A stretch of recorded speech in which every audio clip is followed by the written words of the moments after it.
English Academy Plus podcast, your daily dose of real, unfiltered English. Not simplified English, real English. Welcome back, everyone. I'm Jack. And I'm Emma. It is so good to be here with you all today. Emma, let me start today's episode by asking you a question.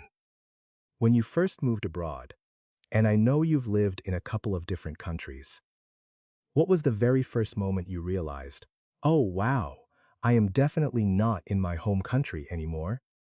Oh, that's a brilliant question. I think for me, it was probably the grocery store. I had just arrived. I was incredibly jet-lagged, and I just wanted to buy milk. But there were 20 different types of milk, all with names I didn't understand, and the cashier was speaking so incredibly fast, and I just stood there, holding a bottle of something that turned out to be heavy cream, feeling completely overwhelmed. Oh no, heavy cream in your coffee? Exactly. It was terrible. But that feeling of being completely lost in a simple everyday situation, that is exactly what we are talking about today. That's right. Today, we are diving deep into the reality of moving to a new country.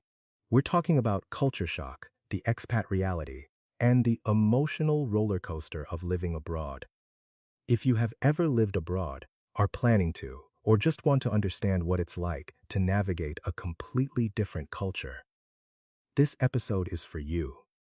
And because this is our advanced track, we aren't just going to give you simple vocabulary. We are going to explore the complex idioms, collocations, and expressions you actually need to describe these complicated feelings. So get comfortable, grab your coffee or heavy cream, if you prefer, and let's get into it. So, Emma, let's talk about the very beginning of the expat journey. They often call it the honeymoon phase, right? When everything is new and exciting. It's when you first arrive and every little difference is charming. You're trying the local food, the streets look like a movie set, and even getting lost feels like a great adventure. But then, usually around the 3-month mark, the novelty wears off. The excitement fades, and you suddenly realize how exhausting everything is. Doing simple tasks like opening a bank account or setting up your internet feels like climbing a mountain. That is so true. The reality really hits home. Notice how Emma just said, the reality hits home. When we say something hits home, it means you finally realize the true, often difficult, reality of a situation. It becomes deeply personal and real to you. Exactly. During the honeymoon phase, living abroad feels like a vacation. But when you have to pay taxes in a foreign language, that's when the reality hits home. And when that reality hits home, you often feel like a fish out of water. This is a fantastic idiom. If you take a fish out of water, it can't breathe. It's flapping around. It completely doesn't belong. Right, so if you say, I felt like a fish out of water, you mean you felt completely uncomfortable and out of place in a specific situation, like trying to figure out the local public transport system when you don't speak a word of the language. So true. But Jack, don't you think there's a difference between just feeling confused and actual culture shock? I mean, I've seen people get really frustrated and even angry at the local culture when that honeymoon phase ends. Absolutely. That's the core of culture shock. It's not just, oh, the food is different. It's a deep psychological disorientation. You start comparing everything to how it is back home, and usually, you're complaining about it. Why do the shops close so early here? Back home, they're open 24/7. Oh, I've definitely been guilty of that.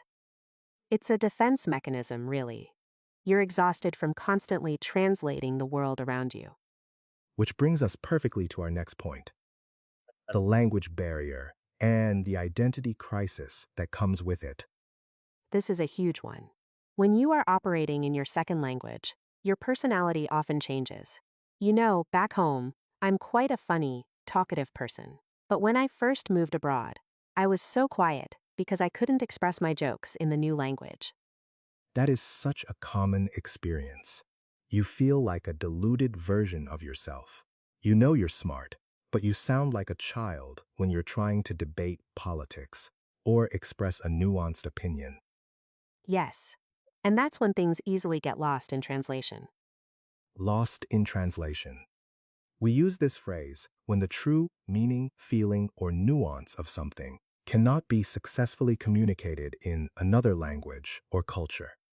Sometimes it's literal words being lost in translation, but often it's humor, sarcasm, or cultural context. You make a joke that would be hilarious back home, and people just stare at you blankly. Exactly. It takes a long time to really find your feet. Notice how naturally Jack used that phrase, to find your feet. This means to become familiar with and confident in a new situation. Just like a baby learning to walk. When you first move to a new country, you stumble a lot. But eventually, you find your feet. It's true. Finding your feet doesn't mean you speak the language perfectly. It just means you've figured out how to navigate your daily life without having a panic attack. I completely agree. But finding your feet isn't just about language. Often, it's about figuring out the unwritten rules of society. Ah, the unwritten rules. These are the social norms that nobody explicitly tells you, but everyone expects you to know. Yes, for example, in some cultures, if you are invited to dinner at 7 p.m., you are expected to arrive exactly at 7 p.m. If you arrive at 7:15, it's incredibly rude. But in other cultures, arriving exactly on time is considered strange, and you're supposed to arrive 30 minutes late to give the host time to prepare. Exactly. And if you get it wrong, you commit a massive faux pas. A faux pas. This is actually a French term we use constantly in English. It means an embarrassing social mistake or a breach of etiquette. Kissing someone on the cheek when you were supposed to shake their hand? Faux pas. Wearing shoes inside someone's house when you were supposed to take them off? Huge faux pas. It really comes down to your ability to read the room. To read the room. This is such a crucial collocation. It means to understand the emotions, thoughts, and general mood of the people in a specific environment, and adjust your behavior accordingly. If you are making loud jokes and everyone else is quiet and serious, you are failing to read the room. As an expat, reading the room is a survival skill because the cultural cues are totally different from what you're used to. And honestly, sometimes no matter how well you read the room, friction is unavoidable. Let's actually look at a scenario where that friction happens. It's time for today's role play. In this role play, Jack is a foreign tenant renting an apartment, and I am the local landlord. Jack is frustrated because his heater is broken and it's taking too long to get fixed. But the way he expresses his frustration clashes with the local communication style. Let's listen. Excuse me, Emma. I need to talk to you about the heater. I reported it broken 3 days ago, and nobody has come to fix it yet. This is unacceptable. Ah, yes, Jack. Hello. How are you today? Did you enjoy the sunshine we had this morning? I'm freezing, actually, and I'm very frustrated. I expect this to be resolved today. It's in the contract that repairs are handled promptly. I understand it's not ideal. The maintenance company has been notified. They are quite busy this week, you see. These things take a little time. A little time? 3 days without heat in winter is ridiculous. I need a specific time when they are coming.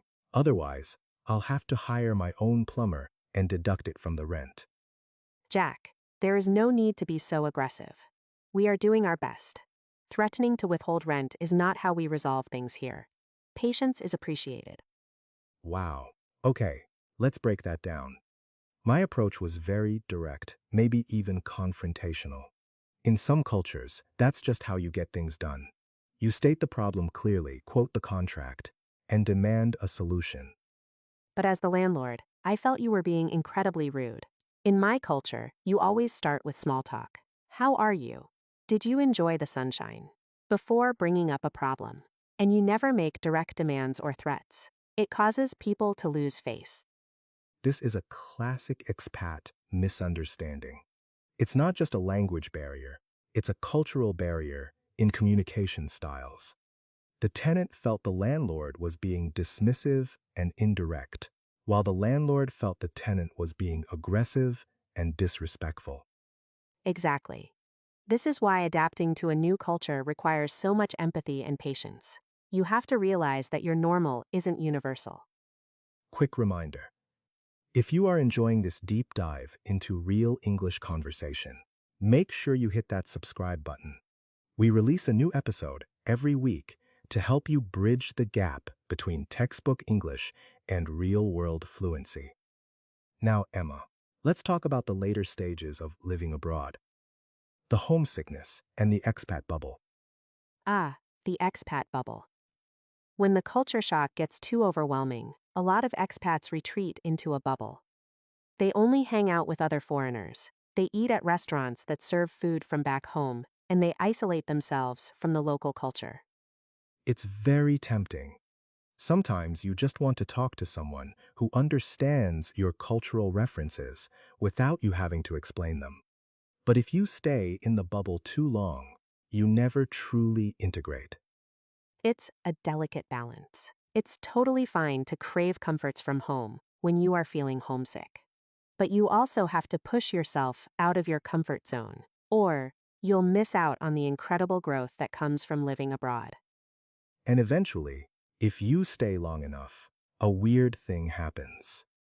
You go back to your home country for a visit, and you experience reverse culture shock. Suddenly, your own country feels strange. You realize that you have changed, but your friends and family back home have stayed the same. It can make you feel like you don't fully belong anywhere anymore. But at the same time, you belong everywhere. You become a global citizen, and that broad perspective is the greatest gift of the expat experience. All right, it's time for our full key phrase review. Let's recap the B2 and C1 level language we naturally dropped today. First, we had to hit home, meaning to finally realize the true, often difficult reality of a situation.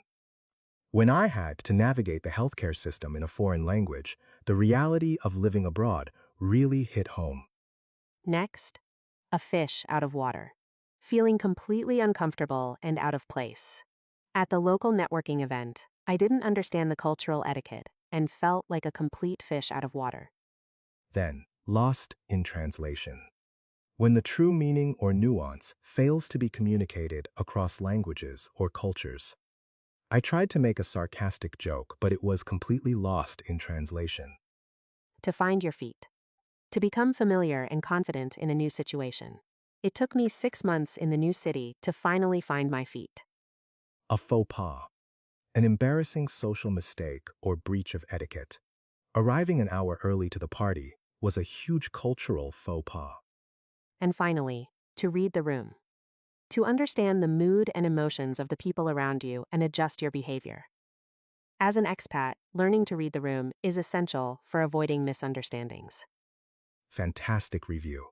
Now it's time for our listener practice questions. We want to hear from you down in the comments. Question 1. Have you ever experienced a cultural faux pas while traveling or living abroad? What happened? Question 2. In your opinion, what is the hardest part about finding your feet in a new country? Question 3. Do you think staying in an expat bubbles is harmless? Or does it prevent you from truly experiencing a country? Well, that wraps up today's deep dive into culture shock and the reality of living abroad. Moving to a new country is a massive challenge, but the resilience and open-mindedness you build are incredible. Absolutely. If you found this episode helpful, please give us a thumbs up. Share it with a friend who loves traveling or living abroad. And don't forget to subscribe. And let us know your answers to those practice questions in the comments. Thanks for tuning in to English Academy Plus. I'm Jack. And I'm Emma. See you in the next episode. Bye. Goodbye, everyone.